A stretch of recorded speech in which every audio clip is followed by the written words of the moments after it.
All right, and just like that, we are back. I am DJ Kelly Reverb. I am actually an RSPS, and you have tuned into This Pink Cloud, and we are a show about recovery, multiple pathways to recovery, all that good stuff, and also mental health. You know, we dove into mental health last week with Austin Vaughn because, you know, we were talking a little body dysmorphia and all that kind of good stuff. So we touch on that, and I'm excited to go super deep this week and talk about some 5-MeO. How deep can we go? Yeah, exactly. Wow. But hey, sitting next to me. Oh yeah, and please subscribe to the show if you're watching. Please hit the subscribe, like, comment, share, all that stuff, and we're on all other major platforms, so please follow us. And sitting to my left is the only Mr. Chad Lamons. Trying something different, a little more spiritual this time. There you go, dude. The engineer extraordinaire. Yes. Yeah. Well, thanks for coming in. I appreciate it. Absolutely. And then our good homeboy, our friend of the show. Everybody loves him. He's Jeff. Somewhat likable guy. Rigdon. Yeah, Mr. Jeff Rigdon. How are you, buddy? I'm pretty good, guys. Thanks for having me on again. I thought you were going spiritual this time, bud. Yeah. I was. Hold on. I'm waiting until you mention the meditation. Okay, so I have to be prompted for that. That was the spiritual coming out of you. Yeah. So, I've been doing pretty good, guys. I got the Fresh Start meditation group going on. There you go. Every Sunday at the Loft City Church in Richardson at 8 p.m. 8 p.m. And I would love to have Vanessa over there. It's pretty. I would love to be there. I love Vanessa. Yeah, Vanessa is fantastic. Yeah. So without further ado, let me introduce this young lady. Her name is Vanessa, and it is Guiled. Correct. Right? That's it's spelled it. Guild, but pronounced Guiled. That's it. Okay. And you actually have a website, which is vanessaguiled.com, but you are a mindfulness wellness instructor. If we want to go ahead and put you in a box, the first time I actually met you was at the First Offender Group. Number one offender. Number one offender, and that was with Justin Box. Yeah, shout out Justin Box. And I was really, with how personal you are, I was really touched by it, and how you can take down the barriers that everybody puts up, and you. It's like you just reach in and grab somebody's soul or give them a little soul kiss. Yeah. But anyway, without further ado, ladies and gentlemen, Miss Vanessa Guiled. Goodness, Kelly, thank you. Yeah, thanks for coming out. Very much. Thank you so much for having me. Yeah.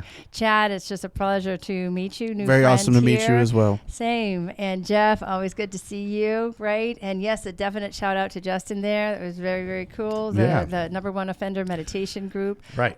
There with that meditation class. And just great to be with you guys today. Well, and what we usually do is just have you talk a little bit of your history. I don't want to step on what we're going to celebrate for you here, but you're basically one of us. You have had your time with addiction, but so tell us a little story so the people so you have street cred. I'm all in. Yeah. There's that talk of the people in the stands. They're talking about the game. Oh, you got to do this pass. You got to do that pass. Why didn't he? And if he did, we would have gotten that infield goal. We would have won. Well, that's a talk in the stands. People in recovery, whether AA, ACOA, Al-Anon, Narcotics Anonymous, Gambling Anonymous, Sex Anonymous, you name it, whatever you got going on, right? Cocaine Anonymous. All of us are people that are not just doing talk in the stands. We're doing talk on the field. Right. It's only the talk on the field that moves the ball from point A to point B, and that's where the place where people are getting bloodied and marred and trying this step and trying it this way. Wow, that really failed, and that really failed. Oh, that really worked. Oh, I got to surrender. Damn, again? Are you serious? And yes, you do. Okay. And then some of us don't resurrender, and some of us go back out. And when they go back out, they die, and that's just the bottom line of it. My mom died of this disease. So complications of all that, but I won't go into all of it. So yes, so recovery and I would say the street smarts are in the steps. the talk on the field, the doing on the field. How do you do the work in your game of your life? Sure. Instead of being somebody on a stand. Well, let's hear a little bit about how you did that work and like where were you, what was your DOC and where did it start for you? Sure. Yeah. So I just got my 22-year chip. Right? Yeah, holler. That's Thank you. huge. Love that. Appreciate that. Yeah. No alcohol. Chad's getting it. There we Y'all go. got all the cool stuff going on. No alcohol. Since Right. 2001. Well, okay, right? great. Very, very grateful. Fantastic. And basically, what happened for me is about 6 years ago, I did hit a dark night of the soul, but I'll get into that in a moment. Okay. Right? Long-term recovery. Just because you're in long-term recovery doesn't mean you're in the fourth dimension all the time. Right. Yep. And So- doesn't mean that you're happy all the time. Amen. Either. Yeah. It really doesn't. Sometimes it can even get more difficult and the road can become more narrow. Sure. But I'll give a little bit of a backdrop, right? Mm-hmm. So I am an adult child of an alcoholic. I'm an Al-Anon, and I grew up in the family disease of addiction. Mm-hmm. I am the granddaughter of my grandfather, who was knighted, actually, in Europe for working with addicts and alcoholics. Oh, And, wow. yeah, he was a psychiatrist. On What was his it. name? Sir Victor Borg. Ah, B-O-R-G. My I- middle name is Borg. I will look that up. Yeah, please. So Yeah. he was best friends with Sir Victor Borge, the comedian. Oh, okay. As a matter of fact. All right. Yes. Wow. And so Just I'm the way you only- pronounce comedian. Yeah. That was amazing. Ah, That was good. oh, well, thanks. And guys, please note, I'm only sharing this in the context of what it is that I'm about to say. Yeah. Yeah. Which is my mother, his daughter, still died of complications from alcoholism. So I learned way early on, I don't give a hoot about your zip code. Mm-hmm. I don't give a hoot about your job title. Right. I don't give a hoot about who you think you are, Mr. So-and-so or Mrs. So-and-so, blah, blah, blah, blah, blah. Addiction will kill you and doesn't give a flip if you're shopping at Neiman Marcus, living wherever, and that you're making it look good on the outside, but you're a hot mess on the inside. Sure. Yep. Period. And I did anything and everything to try to help, save, fix my mom, and even my own dad, who was a psychiatrist as well, who ended up with a Dexedrine problem. As a Right. result, I then left home at 15, 16 years old, got myself emancipated, had my own apartment as a senior in high school, Wow. got a scholarship. So Where were you? I was in New Orleans. Oh, At the New Orleans. heart of That is a fun city to be in. Uptown. Emancipated and 18 in New Orleans. Like 17, 16, Sure. right? And going to the equivalent of like Bataka Day here in Dallas, right. right? Uptown, Garden District, New Orleans, and one of the houses I grew up in was half of a city block, literally. Wow. Yeah. Literally. Yeah.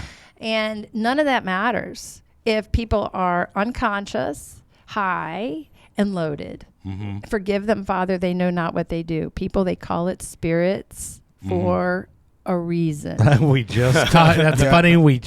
Last week we mentioned that Really? the fact that they call them spirits, And it's true. and it is a temporary spirit that will take you over. And it does. Yeah. Hence, when you black out, you have blacked out, and people, something else just entered in. Right. Hence, on that fourth step, how many times have you written a fourth step and gone, oh my God, how could I have done that? Well, you didn't quite actually really do that. Yeah. Something else, whether you want to call it a spirit, you want to call it the evil forces of alcohol, whatever. For me, I think it's just demonic.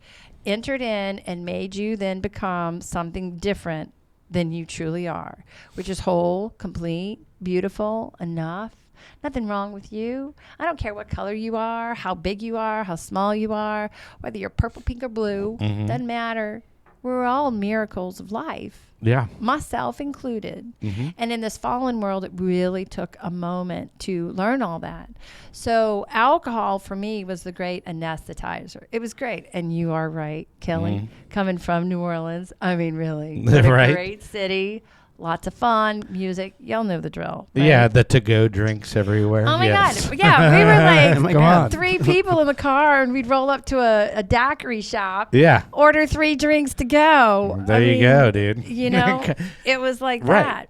And so I was really grateful because it was my best friend. You know, my parents divorced, and my mom did remarry a man named Dr. Joseph Beasley. He was part of family planning and Planned Parenthood. He worked with Nixon, worked with Governor Edwin Edwards and all of this. And he used to beat the shit out of my mom, and he's my perpetrator. It's taken a lot of work to wrap my head around all of this. Sure. Again, your zip code, your job title doesn't necessarily mean that you're a good person. Right. Now, I've done a lot of forgiveness work around Dr. Beasley, right? I've done a lot of forgiveness work around my own family, including myself. Forgiveness is key. But people have to be really careful with forgiveness, because if you are going through your steps, obviously, 1, you got to surrender. 2, you got to believe that there's something greater than yourself that's going to restore you to sanity. 3, you got to believe that there's a will greater than myself that's going to help my ass out. Oh, you mean that powerful force that makes the planet move, has the sun come up? You know, there's some people out there that don't believe in God. Oh, that's cool. Don't believe in God. Don't even believe what I'm talking about right now. Just examine for yourself. Try to look for the miracles. We're on a big blue ball zooming through the cosmos, going a million miles an hour, underneath this comet, or behind the comet, called the sun, underneath the Milky Way. Yeah. What's that? And then how we have no idea how large that is. No. Either. So it's like, there's this really funny comedian, and he was talking about it, and he said nothing makes sense. He's like, you think you're in America? Zoom out. Yeah, You're right. on a rock floating through space of infinite, doesn't make sense. Infinite nothingness that's ever expanding past infinity. That makes no sense. Yes. Yeah. We're existing on the frozen surface of a fireball. That doesn't exist.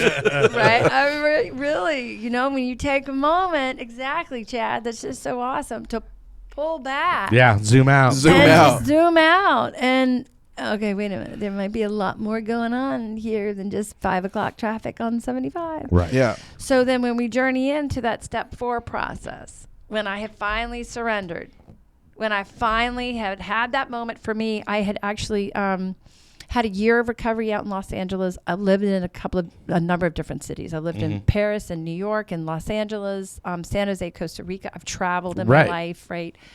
That's a longer story for another time. I've been very blessed. Some educational work, life experience. I wanted to, let's go. Why not? Opportunity presented itself. Sure. Right?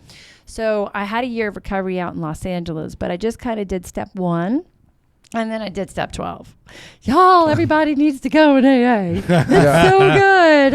I didn't really do the rest of the steps, right? And so then a series of events then actually led me back home. And then I was back in ground zero again. And I was out. I took that big road trip from LA all the way to Savannah, Georgia. I had a great time. I'm not going to tell you. That is a road trip, though. It was wonderful. Yeah. Road trips, never underestimate the therapeutic power of very loud music and driving really fast. Oh, yeah. Trust me. You know, like I get it. I'm all in. And at that time I had gone back out. And it was fun. You know, it was fun, and ended up back in New Orleans by grace of God. And had spoken to my dad for the first time in forever. And he's like, well, come home. I know you've always wanted to finish college, and I'm so sorry. And he had that moment of apology, and all of this was just amazing. And so I did move back home, but I'm still drinking. And there's a whole thing that happened with him, and then he reneged, and you know. Was Dad on Dexedrine at this time? You know, at that time, he's then married to his 3rd wife. Okay. Who's an attorney. Dad's good with the ladies and keeping them, huh? He was a really good-looking guy. Yeah. And he's now no longer with us. And, right. And it's been quite a journey, especially when you bring like the 3rd wife in. And God bless her. Look, she's a really beautiful person. It's just been moments of difficulty because, you know, we lived it. We lived my dad's addiction, and it was horrible. His 2nd wife just didn't leave him because she was a bad person. Yeah. She got tired of my dad, like with all of the, you know, the tough manipulations and the toxicity of it, calling her, sorry for the vernacular, you bitch, you whore, you CNT. And then for me as well, right? We had a little baby, my little baby brother, and she got tired. But that's drug addiction. Yeah. That wasn't my dad. My dad was a beautiful man, and he helped many, many, many, many people. Please know that. Right. Speaking of the spirits that came in, a demon came into my dad, and I kid you not, it was hell. So she left, and then it was my dad and I for 2 years. Now we're kind of backtracking here. This is during that 15-year time frame, 16-year time frame. And what made me leave the house is because he was shooting guns underneath my bedroom floor every night. Fun stuff. Oh, yeah. That's safe. And then popping upstairs and then calling me every single name in the book. Right. And literally, guys, this is addiction. We got to keep it real, right? For anybody out there that's getting loaded right now. Took the gun, took our family cat. This is one of a number of examples I could give you. And literally blew our family cat's brains out in the backyard. Wow. Just straight up. Wow. Okay. So this is not my dad. And this is in front of you? No. I heard the gunfire go. Well, I hear the gunfire go off every night. Right. I did hear that gunshot go off. I don't want to go into anything else. Sure. No, I get it. Yeah. But he lost it. Yeah. And, there comes a point where enough's enough. So with my dad's third wife, what's been really difficult about her is she's come back into our family and basically has told our family that none of that was real. Oh, right. Right. Which is really confusing for me. It's like, with all due respect to attorneys, I know y'all are brilliant people. You went through law school and all of this. And with all due respect, do not come into a period of time in my family when we didn't even know your name. Right. Yeah. We didn't even know your name, lady. Yeah. Back up. Right. You can have all my dad's things. Sure. You can have all my mother's things. I got it. You got that will signed, sealed, and delivered. You go ahead and you keep it all. But don't you dare try to rewrite my family's history. Right. Because it took every ounce of courage for me to leave that house at 15 or 16 years old. I didn't leave that house because I was some adventurous little girl that just decided to leave home. No, I'm sorry. I got tired of being called a bitch. I got tired of being called a whore. I got tired of being called the C word. And quite frankly, I got tired of the gunfire going off at night. Yeah. And I don't blame my dad's second wife for leaving his ass because she got tired of the shit too. Right. Right. Sure. God bless my little baby brother. Hold him on my right leg. We were terrified coming into my room. Oh my God, y'all. It was, And anyway, so my dad's second wife did the best she could, got herself together. Thank you, God, got out of there. A number of years later, my dad met the third wife. And look, she's a good woman. Sure. She's only heard my dad's side of the story. Right. Right. And I don't know if she was really particularly partial to the fact that my dad also had 2 daughters. It's not just one sibling. Right. There are 2 others. There are 3 of us, And I will attest to the fact that she is a good person because she took care of my dad at the end of his life. Sure. Just don't rewrite our history. Right. That was so I've had to do a lot of Yeah. forgiveness It work around that. sounds like. Yeah. I've had to do some forgiveness work around that. Sure. And in this moment, I send her love, because if you hear from the addict and the alcoholic, their version of the story, woe is me, everybody left me, blah, blah, blah. Well, that is understandable because it takes kahunas to say, I blew up my whole fucking family. Dear God, help me. Right. And I always will give credit where credit is due. At the end of my dad's life, there was an amends. There was. Okay. He knew. Because we all know when we screw up. We all know, right? Sometimes it just takes us longer to realize it. Sometimes it takes a minute to realize it. And at the end of his life, he did realize it. And I did get that amends. And I told him, look, we're cool. We're good. Thank God for everything. I am who I am today because of all of it. And I wouldn't change a thing. Right. Yep. I wouldn't change a thing. So back to that 4th step inventory, right? All that stuff. Like, let's say if my dad had done a 4th step inventory, oh, dear God, that's what's so beautiful about them. Because you're not really looking at you. You're looking up that spirit that came into you, that destroyed your family, that was evil and destroyed your life. It's got nothing to do with you. It's just that you listened to it a little bit too much, or it led you a little bit too much until you woke up one day and you were like, what the is on my mind and running my soul, and why am I picking up another glass of booze or a line of cocaine or whatever when this stuff really screws me up? Let me tell you something. Alcohol is a drug. Yeah. That's the drug. So is sugar. What are they doing putting it in all of our condiments, by the way, right? Yeah. So that drug of alcohol, or pick your poison at this point, when it goes into the person and then you're doing your 4th step inventory and you're looking at the inventory of the spirit, little s, be thorough. You want to know your enemy. Know your enemy. Know thyself.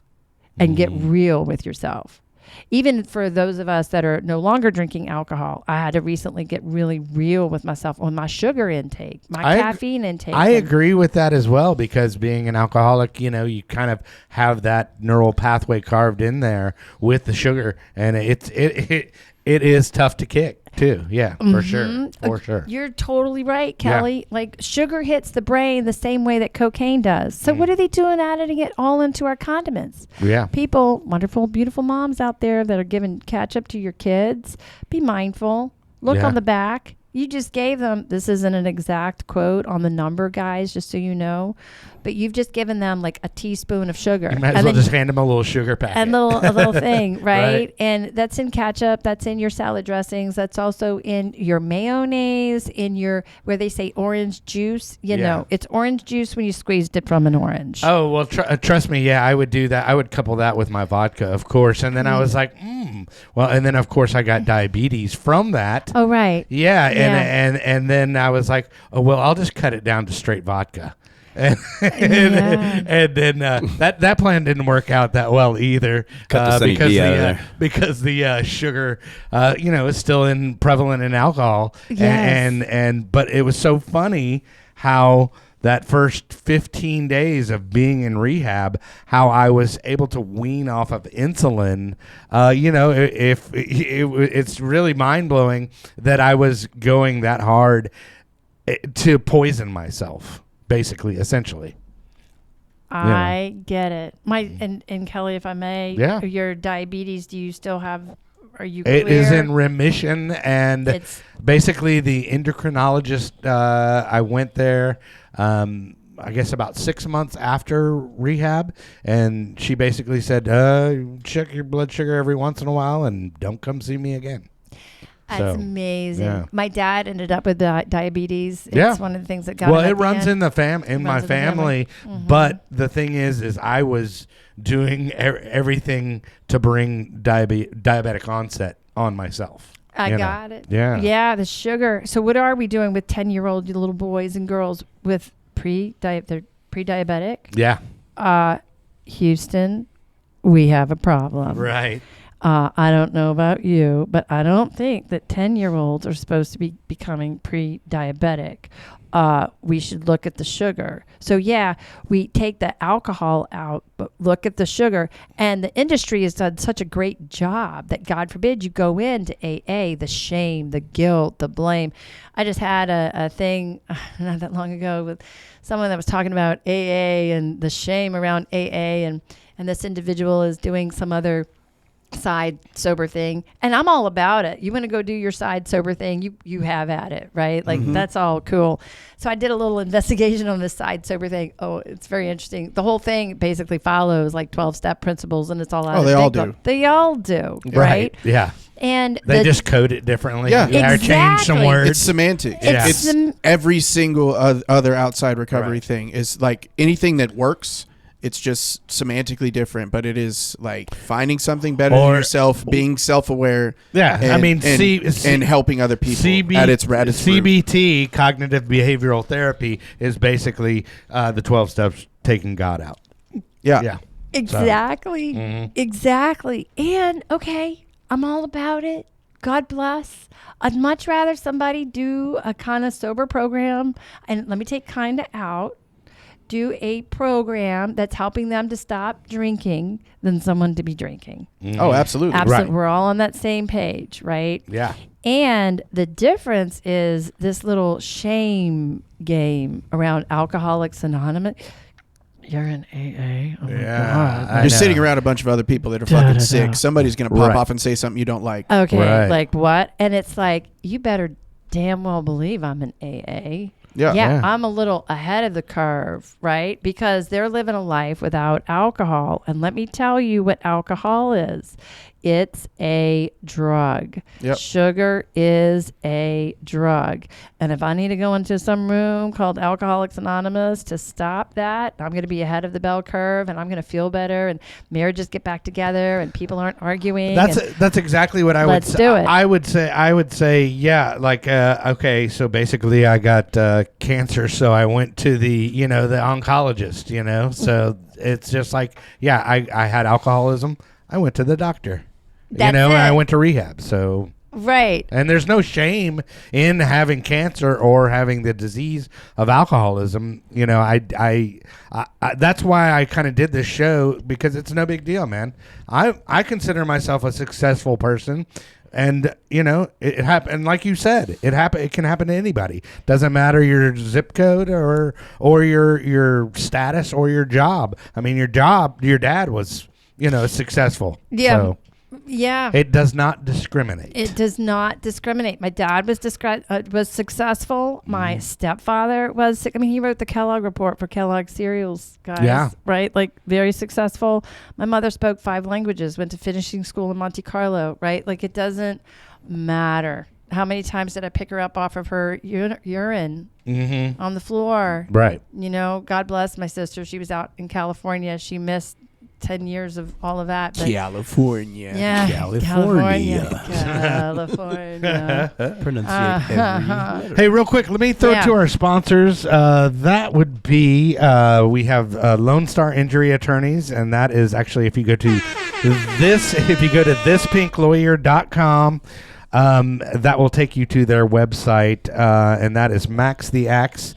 He will get you the maximum results, and he is a personal injury attorney, and he is a great person and a great dude, and sponsors the show. So we love him here. Thank you, so Max. that is thispinklawyer.com, and that'll take you, and he practices in Texas and California. California. California. The California. And then also we have NeuroGlow, and that is NeuroGlow.com. NeuroGlow is actually a ketamine infusion. Shout out ketamine. But it is ketamine infusion therapy, and they actually do it in a clinical setting, and it is helps with PTSD, suicidal ideology, and maybe those that are treatment resistant. And I can't wait to try it. Actually, I'm excited. I'm actually going to. I know what it did for me in a non-clinical setting, and I'll tell you what, like the power of getting outside of my own head to realize the energy I was around was absolutely transformative. That's going to be fun, because I know that was a big part of what we wanted to talk about and stuff. And I had talked about when I was 2 years sober. I did a move that some might find counterintuitive. I went to an ayahuasca ceremony, and I found it actually completely beneficial. I did not want to immediately go do ayahuasca again.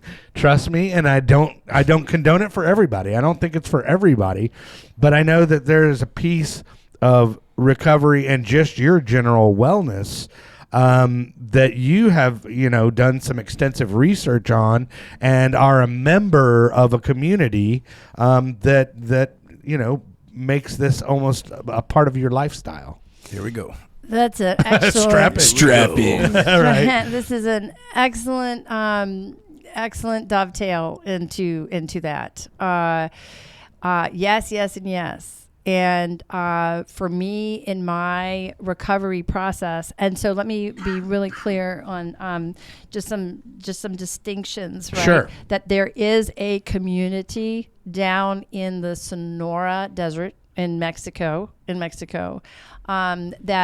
deals with the 5-MeO DMT, which is a Sonora Desert frog. Okay. And the 5-MeO DMT is one of the most powerful DMTs on the planet. And I have tremendous respect for it.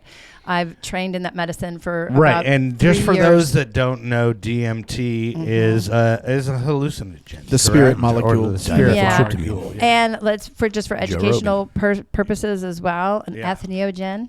I thought it was pronounced entheogen. Entheogen. Yeah. Yeah. Pardon me. Yes. No, I didn't know. Yeah. Where if you take the Western mindset, and even let's go ahead and just bring in ayahuasca. That's exactly what I told people. Yeah. I said I took it as an entheogen, which is in a shamanic setting. And so how about so I'll tell you, I can only share my experience, strength, and hope.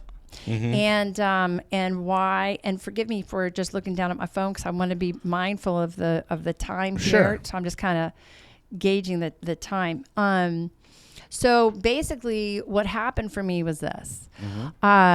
In program, in AA, I've worked every step. I've read multiple times, Al-Anon, every book, every step, multiple times. I'm yoga certified, mindfulness certified. I have lived in a meditation center for 3 years because as a little girl, Chad found the gong today. I did. It's all good. As a little girl, growing up in all that chaos, right? I knew that there was a different way. I'd pray. I had personal things that happened with me and the divine as the violence was occurring, and the vast array of other things. And I just knew that there was something else than this. By the grace of God. Thank you, God. So I got my degrees. It took me 9 years to get myself through a 4-year college process. I did it when I was older. That's fine. I made it through. Right. And my degrees are in international religious studies. I wanted to study them all. And also corporate communications and public affairs. Because Can I ask you a question real quick? Sure. As far as the studies, I mean, which one religion resonated with you the most? I am Christian based. Okay. For me, All and right. when I say that, I mean like love, Mm-hmm. the supreme force, the only force. Do unto others as you would have them do unto you. Period. Hard stop. And be very mindful with that, people, because you don't need to seek revenge on anybody. Right. Karma is alive and well. God sees everything. What you do to someone will come back to you a millionfold. And you don't wish any harm upon anyone ever. You pray for them. Forgive them, Father. They know not what they do. Yeah. Forgive them, Father. They know not what they do. And you let it go. You let it go and you move on. And when someone shows you who they are, you believe them. If you keep going to the hardware store for groceries, who's the idiot? I like Touche. that. Right? And that rear view mirror, as we all know, is smaller than the windshield for a reason. And so we forgive them. But something that's really important, especially for we addicts and alcoholics in any way, shape, or form, or basically for humanity as a whole, forgive yourself. For me to forgive how many times have I screwed up? Look, I know I've already said this phrase, but I am going to say it again. Do not believe one word I say. Truly, truly, truly just examine for yourself. I only know that when I finally got to the point of forgiveness for others, and especially for me, could I finally procure freedom. But you got to be really careful on the forgiveness thing, because when we do recognize, just with that discussion with the fourth step, when we do recognize that there are things that we've done or things that other people have done to us, right? We do have to have our humanity. We do have to have that, I call it car therapy. Get in the car, yell and scream, do what you need to do to get over and through those emotions. Don't go anesthetize yourself with whatever. Be human. And it's going to pass. It's going to pass. And if you need to be angry, be angry. If you need to be upset, be upset. Thank God my dad was a psychiatrist, because when I was a little girl, he would say to me, Vanessa, know your feelings. Now, I didn't know at that time I would then be utilizing that very tool to save myself from him. Yeah, right. Right? But thank God he taught me that. So that part of our humanity and that forgiveness part is really important. And then I've just lost exactly my train of thought.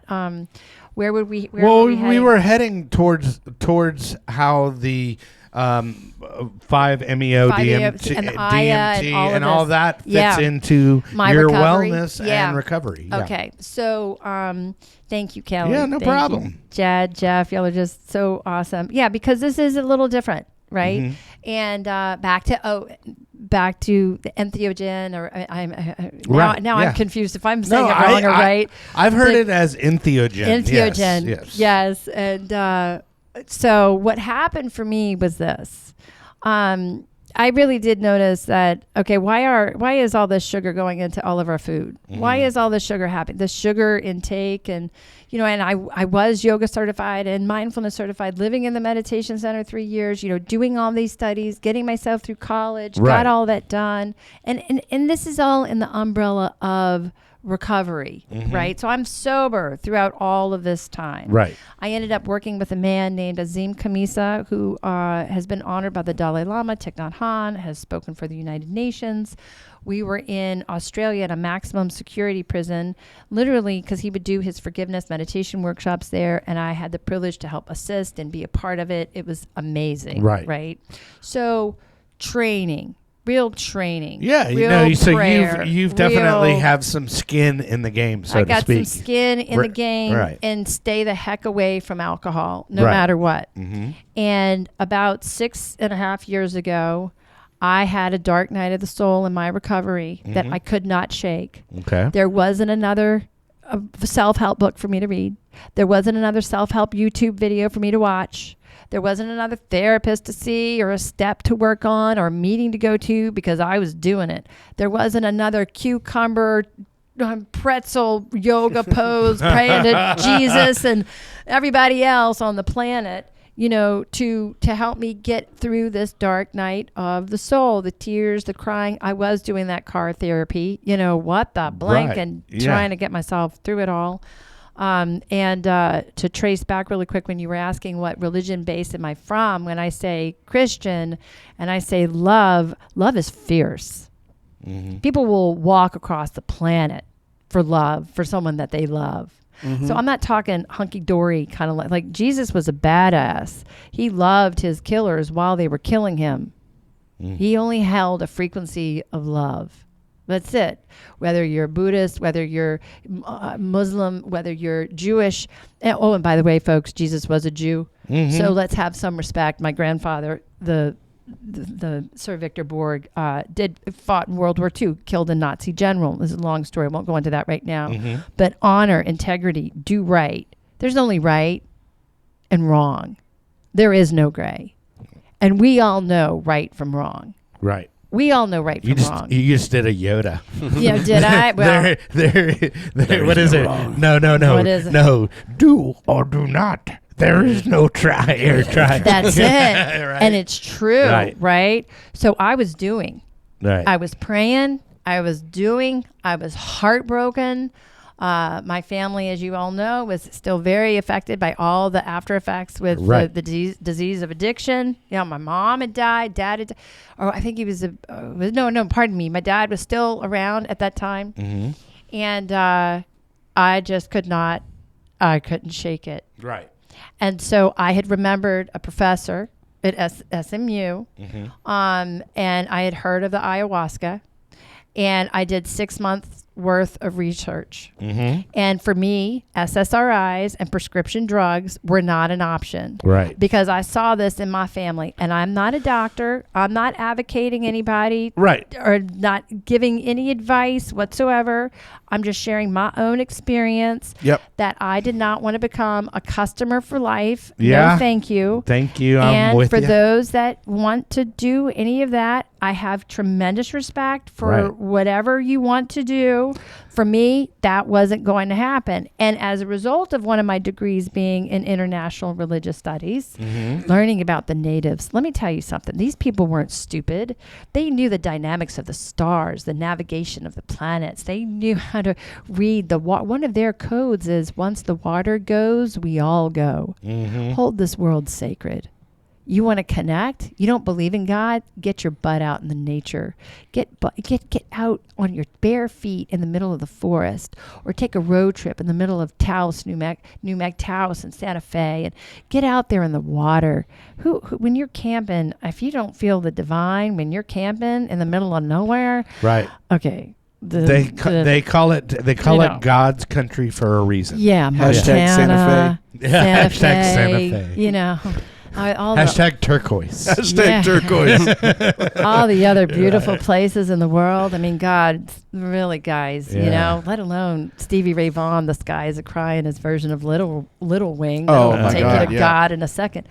So anyway, I did everything and anything I could to shake this dark night of the soul. And I was terrified.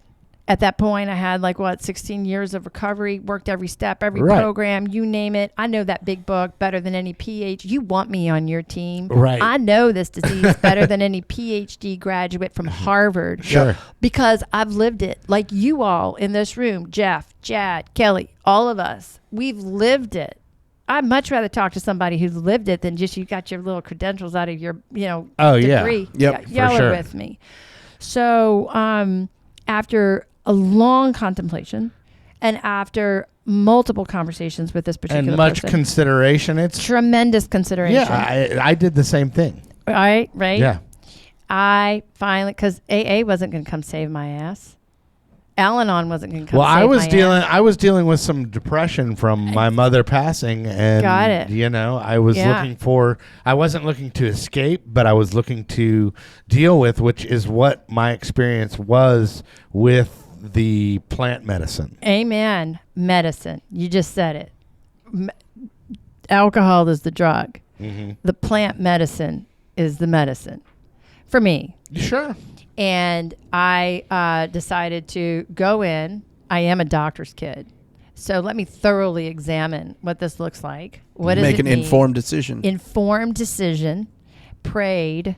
I mean, I was praying to Jesus, Buddha, Unga Bunga, and Hoka Hoka on that one. You know what I mean? I mean, everybody.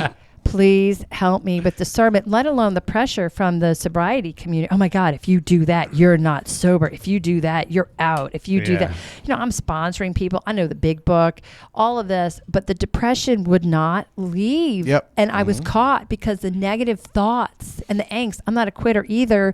And I wasn't having good thoughts about myself, about my life. And that scared me because I'm not...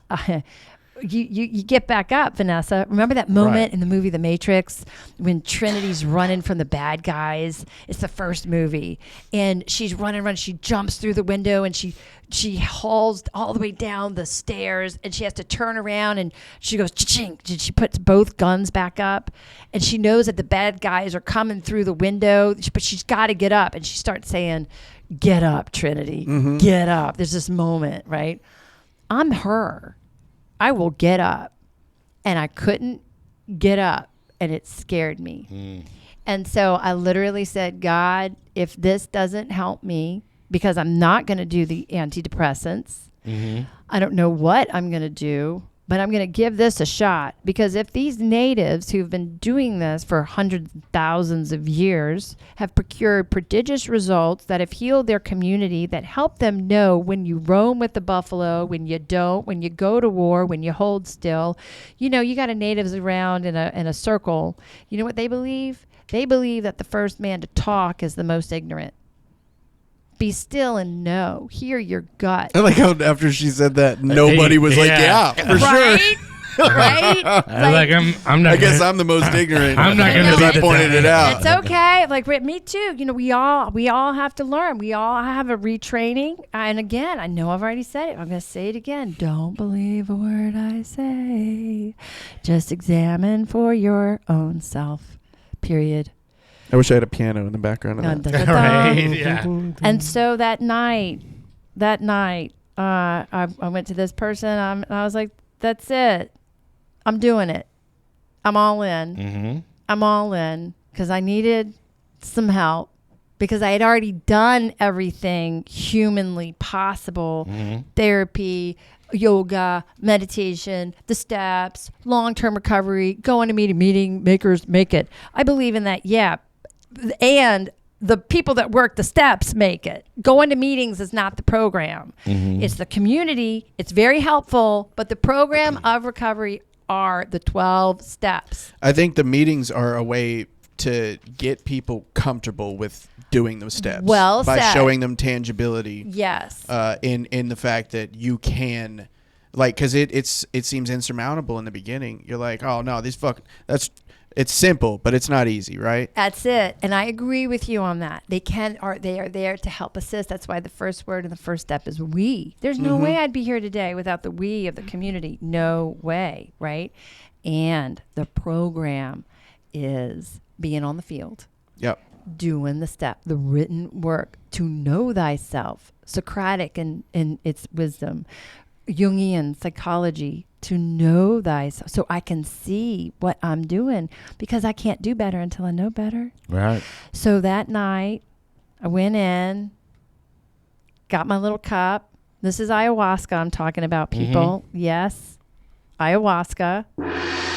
I was going to do the fart sound. It seemed inappropriate. That's all right. Good job. That's a good call. Hey, but hold on. During ayahuasca, there is possible flatulence happening. So I'm sure. Well, there's a lot And happening. Let's just say purging. Yeah. Right. Yes, and to be very, very careful as well, right, guys? Because there's a lot of craziness that is out there that you see on YouTube and all this other stuff. I've already mentioned this. I am a doctor's kid, so for me, the set and setting was very important. The people, very important. Clean, very important. Yeah. This wasn't just some hokey pokey. Oh, I'm a thing out of the weekend box and I learned how to do. No. These were experts that knew what they were doing. Right. That know the drill. And then as an American trying to find my way, I ended up also as well. Well, you say that, and I think that's a huge part of it, because there's a church called Two Birds, and they talk about the eagle flying with the condor, which is the whole America. And South America, or that area. That area, yes. Yeah. I actually have heard of this church. I am not going to mention where I personally have been going. Sure.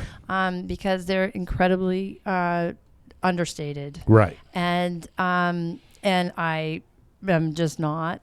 What I do know is that I'm very grateful that in my life that I have utilized this medicine. I am more sober now than ever the day that I began. And that dark night of the soul, I don't have it anymore. I would like to ask you, so then when you did ayahuasca for the first time, was it more of a retreat, or was it a one time, or? No, I have continued to throughout these years, because the number of addicts and alcoholics, I've lost count on how many have been helped. As a result of this particular well, in your own personal experience, like that dark night of the soul, how did you feel it affected? Like, what did the plant medicine do for you? For me, that's such a great question. That's why I'm the host. Yes, no, right. I'm just kidding. Well, first, as I had mentioned, it alleviated the dark night of the soul.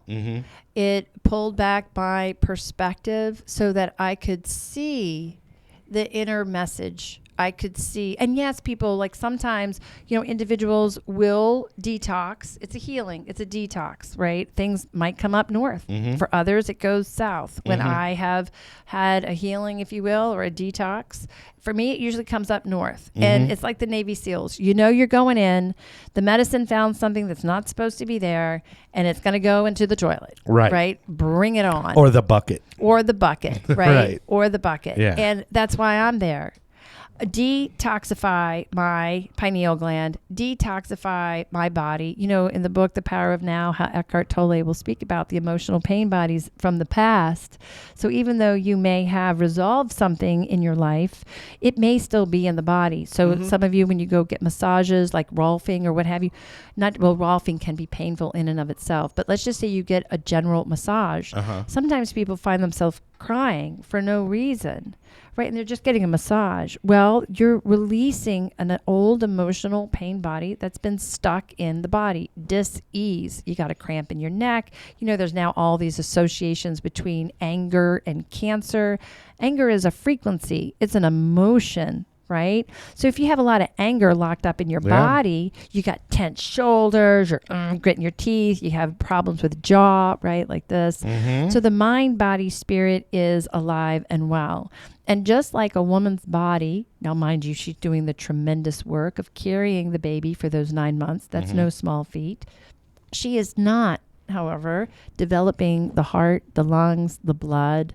There's a divine intelligence that's going on in her body that's creating that young child within her, correct? Yes or no? Yep. Yeah, she's not creating that heart. She's not creating. Now she's loving that little baby as the baby's developing within her being. And there's an emotional divine intelligence. There's a divine intelligence that's creating within her. This is just for me. Ayahuasca has a divine intelligence to it that knows exactly to show what needs to be shown to the person. You want to do a 4th and 5th step? Drink a cup of ayahuasca. You want to try to find levels of forgiveness? Continue if it calls to you. Maybe go a little deeper with it. How do I find the ability to forgive the unforgivable, to love the unlovable?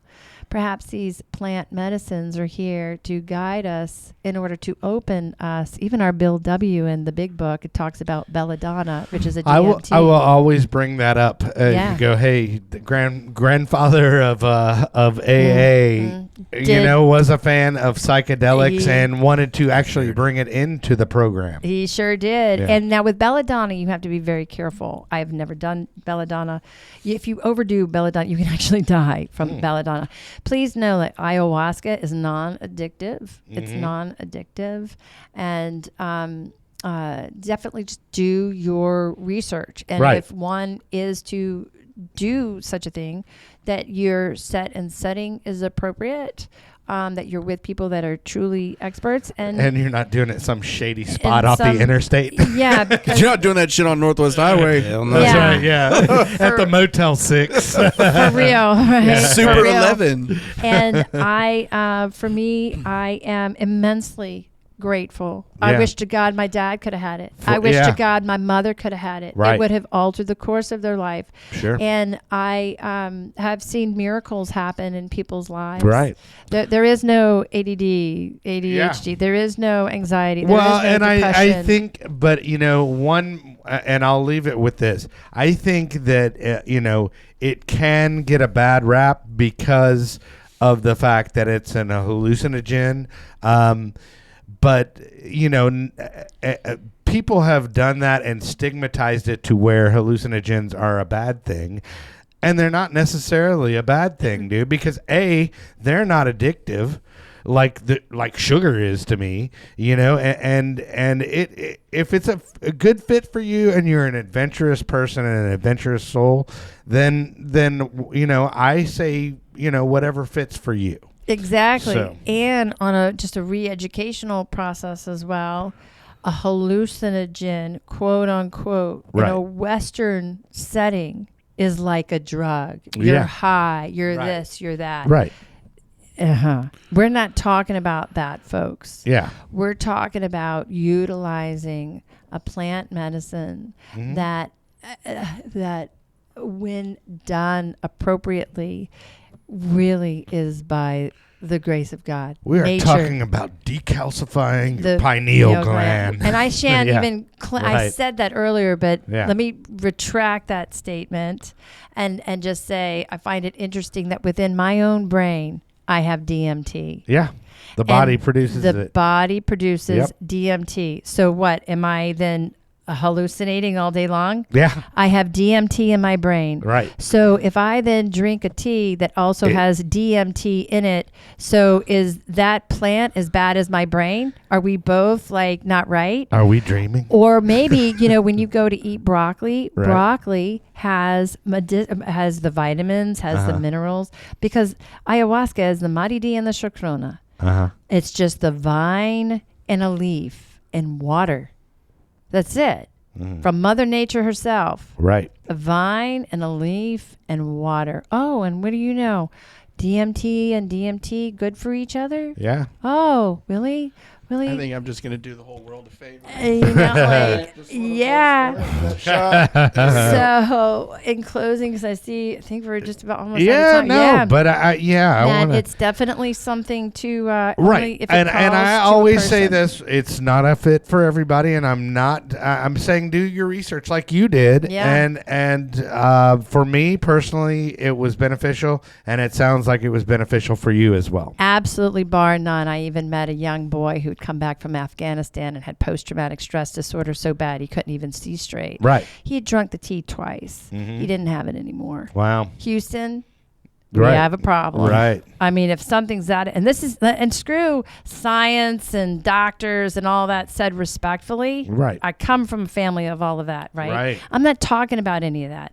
I'm talking about when you're standing in front of another human being and they have come from war and they have told you directly to your eyes, I am so much better. Thank God I'm in this room.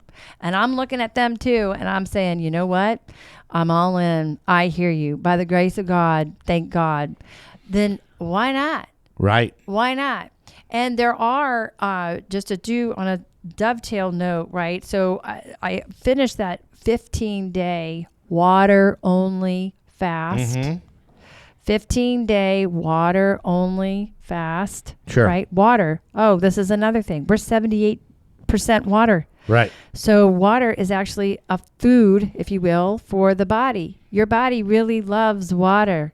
Right. Right? So there's a lot of misconceptions out there, whether hallucinating or fasting. Jesus himself fasted for 40 days and 40 nights. In every single major religion on the planet, they're all talking about fasting. Ramadan, 1 day, fast for a day, fast for a couple of days. Right. Definitely on a side note, don't believe a word I say, but perhaps consider looking into fasting. There is something to it. Yeah. As well, because for me, the sugar addiction. Well, the thing is good you and dropping alcohol. I could listen to you talk all day. Thank you. It's been powerful. But yeah. But I would love to have you back at some point. Oh my gosh, I would love to come back. And if the people out there want to maybe book you for a mindfulness session or anything like that, they can go to your website, which is Vanessa Guild, but spelt Guild. Guild. Right, yes. and .com, and that'll take you there. And then what services do you offer? That's an excellent question. Yeah. So I am not a therapist, please know. Yeah. Right? I am a mindfulness instructor. Now, what does that mean, right, really? Well, you can have the whole world, but if you don't have a hold of your mind, you don't have squat. I don't care who you are. Right. And the only reality is that we are truly only in this here now moment. And so how does one really discern the difference between what radio station they're listening to? Are you in this moment, or are you in the radio station of the past, of the future, of fear, of the angst, of the upset, of the resentment? How about driving down the highway and you're having a full-blown conversation with that family member that screwed you over, and they're not even in the car, folks? That's called going unconscious, right? So there is, it's work. There's written work. There's awareness work around mind, body, spirit. Like your body is only in the present moment. Your blood only flows in the present moment. The synaptic responses in your brain only go off in this present moment. We're a human being, not a human doing. We're a human being here right now. And it's really simple. Yeah. It's really simple for everybody. Just be here. That's all. I'm like, that's all. And just do the next right thing. Right. Yeah. That's all. And so in its simplicity, then is the difficulty. Like the 12 steps are very simple. Well, like I was going to suggest, maybe next time we'll have you come back and we'll actually do some mindfulness techniques. Oh, absolutely. DMT. Actually, I'm not going to be doing that We'll here. come back. We'll hit some DMT. To what she was just talking about too, like, and somebody pointed it out in a way that just clicked whenever I heard it. And it's like, over here's the past, and you have like resentment, right? And over here is the future, and you have anxiety, right? And we're just right here. So like when you can kind of quantify what you're thinking about and bring yourself back, that's like what mindfulness is all about. That's excellent. And would you allow me just to kind of tweak hold on. just a little bit? Absolutely. That's excellent and completely wrong. Well, no, I'm just kidding. Not quite. Yeah. No worries, Kelly. Yeah, all good. Just a little bit of a tweak, right? So the thing of like, and when you're thinking to realize, right, it's actually a step back. It's a step back to have the conscious awareness that you are actually being thought. What's thinking you? Why is it that you're there brushing your teeth in your bathroom And all of a sudden you're remembering that memory that happened to you when you were 10 or 15. Mm-hmm. Right? And it's just taken over, and you're listening to that radio station, and you're chewing on it over and over and over again. So it's a two-part. One, whoa, I'm chewing on that thing that happened to me when I was 10 or 15, whatever it might be. Breath. Why? Why the breath? Because the breath is only wholly present. You cannot breathe in the past, and you cannot breathe in the future. You can only breathe in the here and now, correct? Mm-hmm. Great.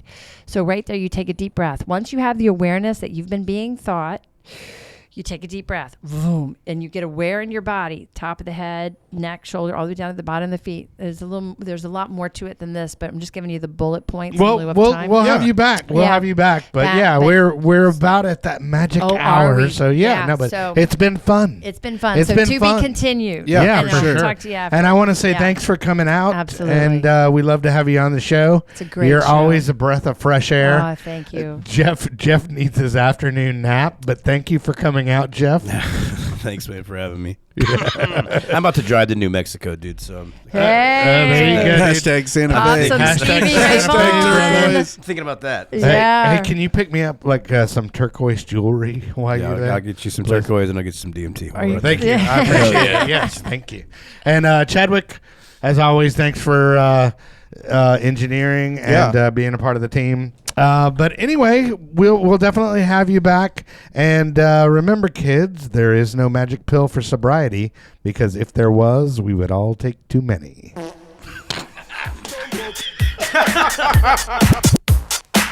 Don't go